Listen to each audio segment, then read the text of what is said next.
Hey everyone, so like I said last week, I'm going to take a break from doing normal movie reviews and those kind of videos. I'm going to try out some different things and see what sticks, just to do something a little different to mix it up, just to make more fun videos. This week, I thought it would be fun to revisit the Marvel Cinematic Universe and rank them on a tier list. I've seen a lot of YouTubers do tier lists for different subjects, different franchises, whatever, and I would say this is probably one that I have the most experience with, or that I've seen everything from it and could accurately rank everything. So I'm gonna go for it. I'm gonna try to rank these in release order. I'm gonna do my best to try and remember the order without looking it up. I think I can do it, but we will see. If I get it wrong, I get it wrong. So real quick, let me go over what I have set up here. I have S tier being the best of the best movies in the whole franchise, no question. Then A tier is pretty good, but maybe there's some things that could have been slightly better. B tier for me will be the more underrated movies, the ones that I either don't think got enough attention at first, or maybe I've rewatched them and found a lot of hidden gems in them. So those are movies that'll be in the B section. C is where they're starting to get kind of rough, where like they're not terrible, but I also didn't like them as much as the previous tiers. D tier is probably going to be the lowest I actually go because I don't think any of these movies deserve to be an F in my book.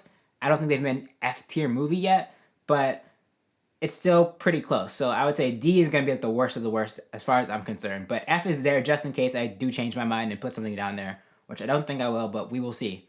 All right, let's get into it. All right, we're starting off with Iron Man, the movie that started it all. What can I say? This is still a great movie. It does definitely hold up. This movie did something that a lot of movies are still struggling to do now, which is to set up a whole franchise, a whole universe without doing too much setup in the actual movie and focusing on the story at hand, making it a standalone adventure. This movie pulled it off, brought back Robert Downey Jr.'s career because he was at a low point before this. He became a big thing after this. Jon Favreau, as a director, did amazing. Started this whole universe and went on to do more great projects like Jungle Book and Chef and like all these other great movies.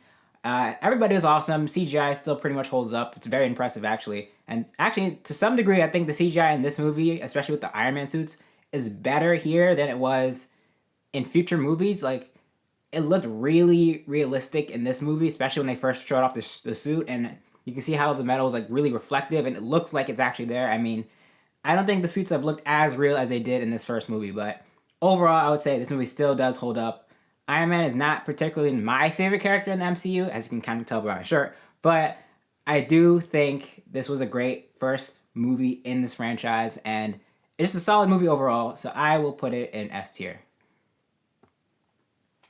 Next up, The Incredible Hulk. Now, this one I think gets a lot of unnecessary hate. I don't think it's a bad movie. I can see why people didn't like certain things, but I would say I enjoyed it, and I've found some things that I've enjoyed more as I rewatched it. Again, it's not perfect. The CGI is a little iffy. It's not as good as Iron Man, for example.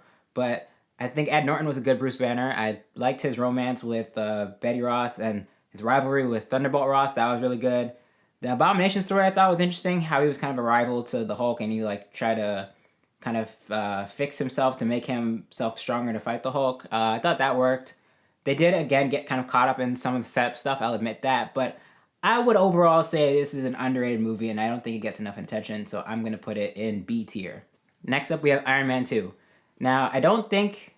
Well, this movie kind of took a different approach, whereas the first Iron Man wasn't as concerned with all the big setup. I mean, it did have setup, but that wasn't the focus of it. But this one did feel a little more setup-y.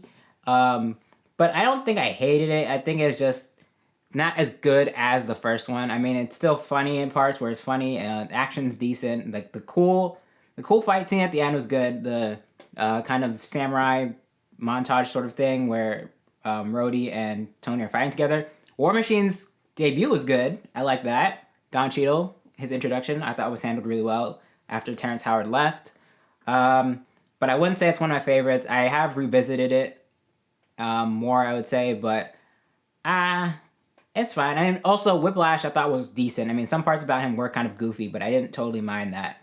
And Justin Hammer I thought was a great foil to Tony Stark. I thought he was a good rival, and I do hope to see more of him because I thought his performance was really funny and over the top. But yeah, this is definitely not one of the best of the best, but I wouldn't say it's absolutely terrible. So I would actually put it, I would say I'd put it behind Hulk.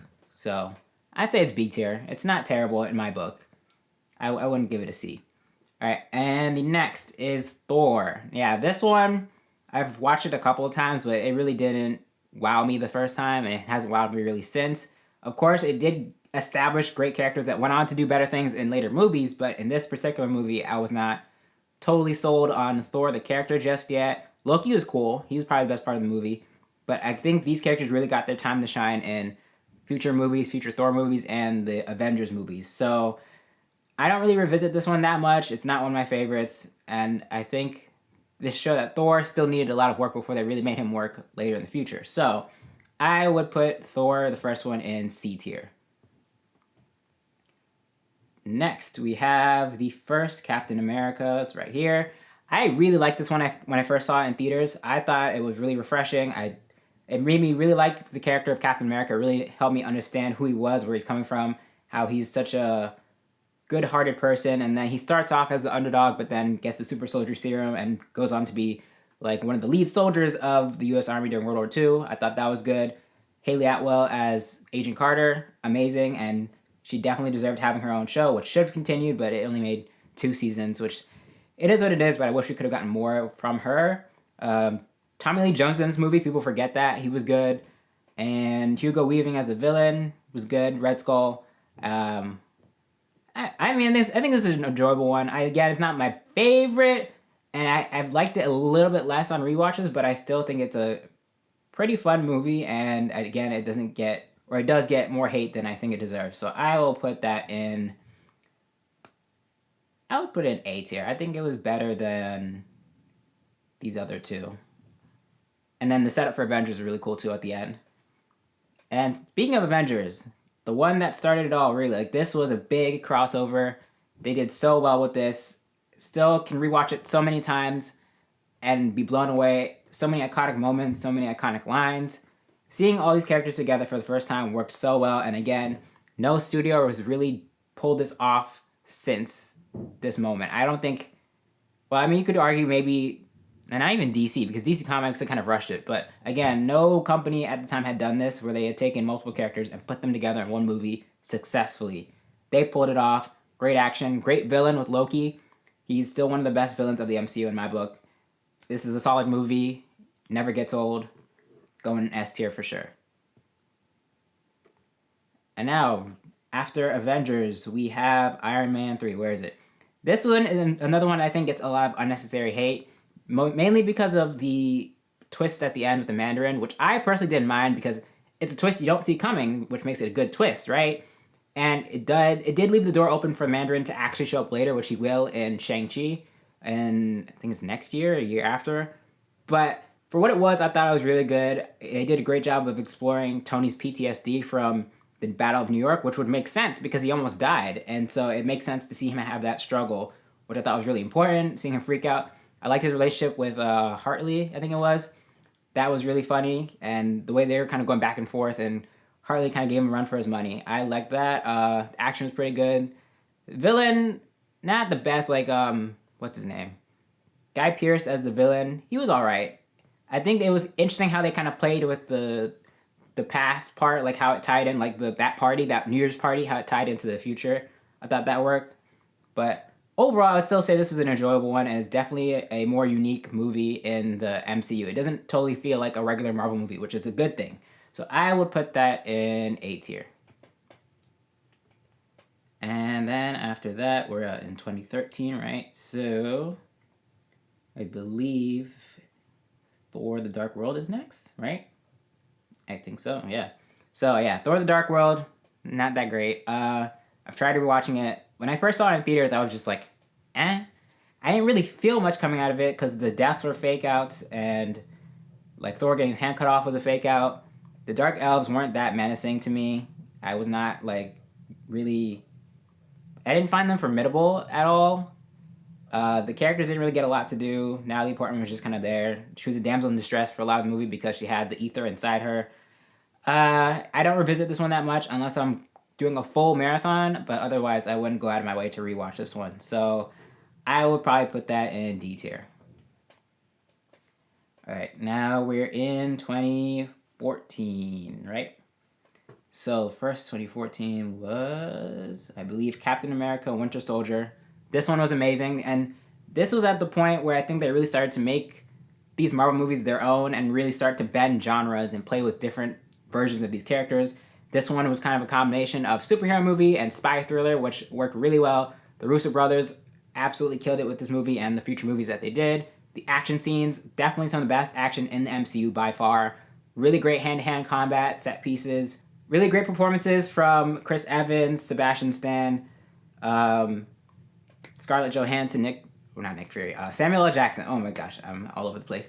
But everybody killed in this movie. The twist was really good. The whole Hydra thing, did not see it coming. They pulled that off really, really well, and it caused ripples, like actual ripples throughout the whole Marvel Cinematic Universe, even all the way to Agents of S.H.I.E.L.D., which was kind of unfortunate for them, and from a storytelling perspective, I thought they really pulled this one off. And again, this is one you can rewatch, and it never gets old. So this is definitely going in S tier. Next up, I believe, is the first Guardians. This one was a surprise for me because I never knew about Guardians of the Galaxy before this. Never heard of them until this movie came out. So I really had no idea what to expect. James Gunn, his style is so unique. I really cannot imagine anybody else pulling this off, like, at all. This is his baby, and he brought these characters to life in such a unique way. This is a hilarious movie. I love seeing these guys team up, these sort of like underdogs, these, as Peter Quill puts it, losers coming together to fight Ronan, who is not, again, the best villain. Ronan the Accuser is kind of weak, but everything else in the movie is so strong that you don't really care because it's just such a great movie. And again, this is one of the most rewatchable movies for me. I've definitely watched it a lot of times. I have it on DVD. I'll put it up on Disney Plus if I want to, or Netflix if I'm in another country. This is definitely one of my favorites of the MCU, and it's definitely going in S tier. And now, what is next? Don't tell me. I believe... I want to say it's... Is it Ant-Man? Well, no, because we're in 20... It was 2014, right? Actually, no. Next up, first in 2015, we have Avengers Age of Ultron. I was really hyped for this one as it was coming out. The trailers looked really cool, but then after a while, they started to show too much, and once you see the movie, you realize that they show way too much in the trailer. Joss Whedon, I'll give him props for the first Avengers, but I can understand he had a lot of pressure with this one, not only to try to top the first Avengers, or at least be as good as it, but also they gave him so much stuff to set up in one movie that I could tell it was really taking a toll on him. It did. But this movie was just alright. I didn't hate it, but it was definitely disappointing for me. There was a lot of stuff getting away in the trailers. The characters didn't get that much to do in this movie. Ultron, I thought was going to be a really menacing, crazy villain. I mean, he had some menacing parts, but he definitely leaned more towards a comedic villain, which the trailer didn't make it seem that way. The trailer made it seem like he was going to be very dark and brooding, but he wasn't. He was goofy. So I don't like this one nearly as much as the first Avengers, and I've rewatched it, and it does have some rewatchability, I'll admit, but especially now, when you go back to watch it after seeing everything that followed it, I appreciate it more. But at the time that I had watched this, and leading up to Infinity War, I wouldn't have put this in my top one. So, like, I would say it's probably the lower end of B tier. Like, having Scarlet Witch there was good, and Quicksilver, their addition was really good. The camaraderie of the team was nice. I think that was one of the best parts of the movie, but the story was kind of weak. Vision was awesome. I loved his introduction, but everything else kind of fell flat. So I won't put it C tier with the first four, but it's definitely not up there with the first Avengers. All right, now we are still in 2015, so I believe it is now Ant-Man. This is, I definitely think, one of the most underrated ones of the MCU. It's hilarious. If you had told me years ago that Paul Rudd was going to be a superhero, I probably wouldn't believe you, but he absolutely pulled it off. Part of me does wonder what it would have been like if Edgar Wright actually got to do this. I'm sure it would have been amazing. And you can see some parts of his vision in it. Even though Peyton Reed was the one that took over, you still see some of Edgar Wright's style in there. But I liked it for what it was. I thought it was unique. It was a heist movie. Again, kind of bending genres, like part superhero, part comedy, part heist movie. I think they did that really well. I liked Scott's team with Michael Pena and T.I. That was pretty funny. The relationship between Hank Pym and Hope was done really well. The mystery of what happened to Hope's mom I thought was good, and it did have a sort of a good payoff in the next movie. I think this is a fun movie. I definitely think it's rewatchable. Also, Scott's daughter was really cute, and his relationship with her was really well done. So I think they did pretty good with this, despite losing the director early on. I think they pulled it off, and it's definitely underrated for me. I will put it in the top of B tier. All right, next, my favorite. This is probably one of my favorites of the MCU coming up right here. Captain America: Civil War. Say what you will about the third act. I love this movie. The action was amazing. Seeing heroes fight against each other, seeing Spider-Man side by side with these heroes, because for a while we didn't know if it was going to happen, and they showed it in the second trailer that he finally was a part of it, and I was so excited because Spider-Man is my favorite Marvel character of all time. Finally seeing him go toe to toe with the Avengers was amazing. His introduction was done really well. I really love Tom Holland in this role, and the conflict was done really well in this movie. All of the moral questions they had, I thought were handled really well. The action set pieces were amazing. Again, it's right up there with Winter Soldier when it comes to action. Amazing. So I would say that it's definitely S tier. It's obvious. I also got to see this movie for free, by the way. So I feel like that probably has some influence on it. But again, I've rewatched this one so many times, and I love it every single time I watch it. It has not gotten... It still holds up. It has not gotten worse for me as I kept watching it. It keeps getting better. So definitely S tier. And actually, real quick, I'm going to reorganize S tier a little bit. I'm going to move Iron Man to the end. And then push up... I'll push up... Civil War. Ooh. Okay. All right. So next up, after Civil War, we have, what is this, 2016, right? I believe it is Doctor Strange. This one, I thought it was fine when I first watched it. I think one thing that really stood out to me was the visual effects. There's some really crazy stuff here. Performance-wise, I thought it was fine. Benedict Cumberbatch did good as Doctor Strange. I thought Wong was good. I thought the Ancient One was good. The twist with her using power from the Dark Dimension, I thought that was a good twist. Dormammu, that's another thing. Another thing that I really liked about this movie was the final battle. I think this definitely has one of the most unique, creative final fights between the hero and the villain, where Doctor Strange used the Time Stone and kept rewinding time and dying over and over and over again, like basically trolling Dormammu into leaving Earth, their dimension, alone forever. I thought that was a really great creative action set piece, and that's definitely one of the biggest redeeming qualities for me in this movie was that, and all the magic stuff. Rachel McAdams, I think, was a little wasted in this movie. She didn't get that much to do, but she is a great actress, and I do hope they find some way to bring her character back in future movies, because I definitely think she deserves to have more to her character. So, overall, I could rewatch this one. It's not one of my go-tos, but I definitely think it's an interesting experience, especially if you have a nice big TV, nice good sound system. Like, it's just a good visual experience, and it was really cool seeing it in theaters. So I will say it's a B tier. All right, 2017. I believe the next up is Guardians Volume 2. I didn't like this one as much as the first one, but I have kind of grown to appreciate it more on rewatches. The family dynamic between the Guardians is what I think really drives this movie, and that's something that I think makes me want to keep going back to it. Ego was a cool character, and the twist of him being the reason that Quill's mom died was really good. Did not see that coming at all. The final battle was crazy. Yondu's death still hurts. I'm Mary Poppins, y'all. Iconic line, iconic characters. Baby Groot was awesome too. I love that. And then in the end credit scene, you see him like grow to become adolescent Groot, not teenage Groot technically. I thought that all was fun. It was a fun movie. It's not one of my favorites, but I definitely think is more enjoyable on rewatches. So I will put it in B tier. I'll probably put it behind Ant-Man. All right, next up, I believe it's Spider-Man Homecoming. Now, a lot of people love this movie, and I understand why. But as a Spider-Man fan, I was not totally feeling it when I first saw it. And again, this is one of those movies that has gotten better on rewatches, but when I first watched it, and I mean, still on some rewatches, I feel like this is not the best Spider-Man movie I have seen. I don't think they really got the character of Spider-Man right in this one where they did in Civil War. Civil War, I think, had the right idea, but something in this movie felt off. And for me, I think the biggest thing was how dependent Peter was on Tony. Tony builds his suit, which has like Iron Man-like technology in it, which I also did not like. That's not Spider-Man for me. Like, Spider-Man for me is a character that really did everything for himself. Goes out to fight crime, makes his own suit, makes his own web shooters, learns on his own. I mean, of course he teams up with heroes along the way, and some more experienced heroes give him some pointers here and there, but more or less the whole story is him kind of figuring things out on his own, and this movie was missing that. The high school stuff is great. I love his relationship, his friendship with Ned. Michelle by Zendaya was good. I like the high school stuff was good. The homecoming stuff was fine.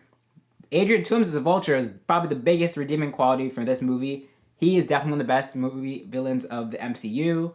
And the twist with him being Liz's dad is what I think really saved the movie for me. At that point, I think that's where I really started to like it. The third act, where Peter doesn't have Tony's suit, he's using his homemade suit, to me, felt the most like Spider-Man. That's when I was like, okay, yeah, this is Spider-Man. Because he's on his own, he's fighting with his own technology. And then that part where he's like stuck under the rubble and he's like freaking out, I thought was one of the best scenes of the movie. Definitely one of my favorite Spider-Man moments, where he like kind of has to psych himself back up and he lifts himself free of the rubble. That was probably one of my favorite parts of the movie. Like, I like the third act, I think, the most. Like, the tail end of the second act and the third act is like what redeems this movie for me upon rewatches. So I will put it above Thor. Like, it's still not my favorite Spider-Man movie because, again, it's too dependent on his relationship with Tony Stark and Tony Stark helping him with everything, and the suit with extra gizmos and gadgets that I don't think are necessary. But in terms of setting up a new Spider-Man, I think it was fine. It's, again, not my favorite Spider-Man movie. And now, Thor Ragnarok. This one is another one where I didn't totally love it when I first watched it, but over time it definitely grew on me. Rewatching it on Netflix, and now it's on Disney+. The comedy I thought was a great step in the right direction, because after a while you could see in the Avengers movies, Thor was becoming more comedic, and I think Chris Hemsworth does a lot better with that approach to Thor than trying to be all serious all the time, so that was good. The addition of Tessa Thompson was really good. Korg was a great character too. His relationship with Loki was really explored well in this movie. The whole Planet Hulk tie-in worked well too. You would think that it would be kind of messy to try and stuff those two stories into one movie, but they actually made it work. So having Mark Ruffalo, Bruce Banner there was also really fun. Only things for me that kind of took away from it was that there's some moments where it shouldn't have been funny, like when Asgard was getting blown up and Korg makes a joke right after. I was like, no, we don't need that. This is supposed to be a sad moment. But otherwise, I do think it's gotten better over rewatches. Hela was also a great villain, and I hope she's not completely gone. I thought at first she was going to be death in Infinity War, but they didn't end up going in that direction. So hopefully there's some way for her to come back, because I thought she was a pretty great villain, and they didn't give... She had a cool backstory and stuff, especially with how she talks about how Odin treated her. That was all really good. So I would say this is still a pretty fun movie, and I've liked it more in rewatches. So I'll put it in the middle of B tier. Next up, big one, Avengers Infinity War. This was, again, a huge event, just like the first Avengers movie. Something, again, a lot of movie studios cannot pull off to this day. They absolutely killed it. This was a great, it was a very dark movie. It's not the same as other Marvel movies. It definitely feels unique, seeing all these characters come together, but at the same time, they're very divided, especially because this is after Civil War, where the Avengers officially broke up. So seeing the team kind of split up, and even though this movie does end on a cliffhanger, it's still a complete story because you're seeing Thanos' journey of collecting all the stones and then doing the snap. So Thanos was an amazing villain. There are a lot of jaw-dropping moments here. There's Loki dying in like the first scene. That was crazy. Gamora getting thrown off the cliff. Also crazy. That really hurt. And then, of course, the big gut punch at the end, the snap, seeing all these great heroes disappear. I mean, some people could have seen that coming, but we didn't know we didn't know to what extent something like that was going to happen. Because, again, if you read the comics, you know the snap happens towards the beginning of the whole Infinity comic series. But here it happened at the end. So, again, people didn't know what to expect. And then to see all these heroes get snapped away was pretty crazy. Oh, wait a minute. Back up. I forgot Black Panther. How could I? Black Panther was before Infinity War. All right. This was another juggernaut before we get to Infinity War. Black Panther was another juggernaut. I thought this was really great, step in the right direction. Black Panther's introduction was handled really well. There's a great cast of characters here. Killmonger is definitely one of the best villains, and his argument made a lot of sense. Like, even though his approach is wrong, his basic idea was right, that Wakanda should share their technology with the rest of the world because they have the power to help people and they should use it. So I thought that was a good message, and then to see that kind of conflict with T'Challa was done really well. There's some powerful women in this movie too. We have Okoye, we have Nikita. Like, we have a lot of great characters in this movie, and I thought it was really strong. Now, The one thing for me that kind of took away from it was the CGI. I think it could have gotten a little more work, and I understand they're under a lot of pressure and stuff, but it was not that great, especially the final battle. It looked very cartoony. That took me out of it. I also didn't like that they killed off Claw. I think he's the one that should have stuck around longer, and I hope that there's some way that he can come back from the dead, because I did like Andy Serkis's performance as Claw, and I thought he definitely had the potential to become a bigger, more important villain, but then they kind of killed him off. So that was unfortunate. But otherwise, I still think it's a pretty solid movie, and I would put it in A tier. I personally would not put it up in S tier. Alright, and now back to Infinity War. I kind of already said all my thoughts on it, but great, huge cinematic event, awesome plot twist at the end. Thanos was a great villain, and it was a gut punch for sure, an emotional gut punch. So I definitely think this is an S tier movie, and I would actually put it probably towards the front of, well, no. I would put it somewhere in the middle there. And next, after that gut punch, we had this goofy movie called Ant-Man and the Wasp. This movie, if you think about it too hard, you're probably going to find a lot of problems with it, which to some degree is fair. But I think the point of this movie was to kind of soften the blow of Infinity War. Well, not soften the blow, but like kind of uplift your spirits after they ripped your heart out. This was one of the funniest theater experiences I've had in a long time. I was dying in this movie. I loved the goofiness of it. They really were over the top with a lot of parts. Again, if you think too hard about the stuff with Hope's mom and how she came back and then how she fixed Ghost, who was a pretty fun villain, it's still a fun movie. Again, it's not, I don't like it as much as the first one, but I do think it's a fun rewatch and it's pretty wacky. And I think it was fine to have just a wacky, over the top movie after Infinity War, just to kind of lift your spirits.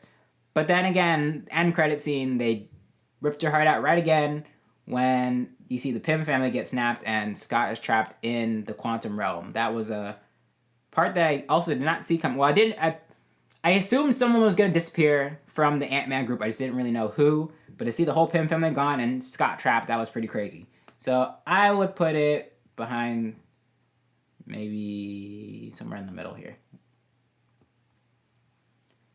All right, now we're down to the last three. Captain Marvel. I like Brie Larson as an actress. She's done some amazing movies. But this movie was just not it for me. It had potential, but part of it I really think was the direction. Like, her performance specifically in this movie was not it for me. I think they purposely wanted her to act like she had no emotion because she was being trained by the Kree, but it just came off really flat. The movie got better at certain points, like when they did the whole Kree Skrull twist, but at the same time, you could kind of see that coming if you've watched other Marvel movies like Guardians, or if you watched the show Agents of S.H.I.E.L.D., you already knew that the Krees were jerks. So that wasn't really too much of a surprise when you think about it.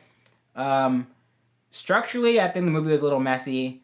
I like Nick Fury. I thought the de-aging on him was really good. Seeing Coulson in the MCU was great again after they killed him off in the first Avengers and then brought him back in Agents of S.H.I.E.L.D. So that was cool. The tie-in to Endgame was good. But otherwise, I really do not see myself watching this movie that often. I definitely think it's towards the bottom for me. Also, Goose the Cat was awesome, though. I will say that, but you know what? Yeah, I'll put it in D tier for now because it's not as bad as Dark World. Okay, switch. Okay, and Endgame, the finale of this Infinity Saga. They really pulled it off. This was a great continuation of Infinity War. I liked that it was just the small group of people. It was the 6 original Avengers with a few extra people in the mix. I thought that really helped keep the character development, the story focused. You see the emotional toll that the snap took on everybody. And so it's great to really explore what it's like for these heroes to lose. They did that really well. The time jump was cool. I did not mind Thick Thor. I thought that was great. I mean, some people are kind of mad that it seemed like it was being played for last, but I do think they're really trying to explore Thor's mental state, and they weren't laughing at him when it came to the part of him gaining a lot of weight. It was more so seeing his journey and then kind of regaining his self-worth. That's what I think that was really about, and they did that really well. There's so many iconic moments, especially in the third act of this movie. The final battle, I honestly do not see any other franchise coming anywhere close to that final battle anytime soon. That was amazing. Portals is an iconic score, an iconic scene. There's Cap wielding Mjolnir. That was awesome. Tony doing the snap.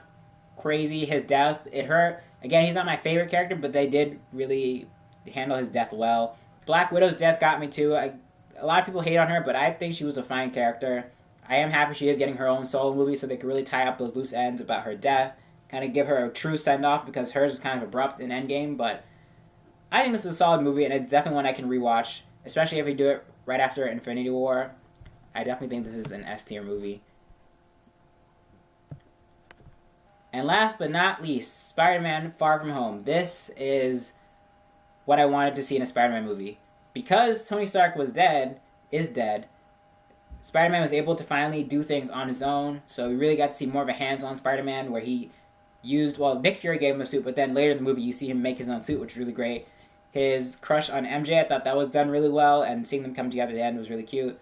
Mysterio was a great villain, and we all knew he was going to be a villain at some point in the movie. I thought the way they pulled it off, though, was really entertaining, and the way it tied into Tony Stark was also good. Now, it is kind of weird, and people pointed out that so far a lot of the Spider-Man villains have all somehow tied back to Tony Stark, and that is kind of weird.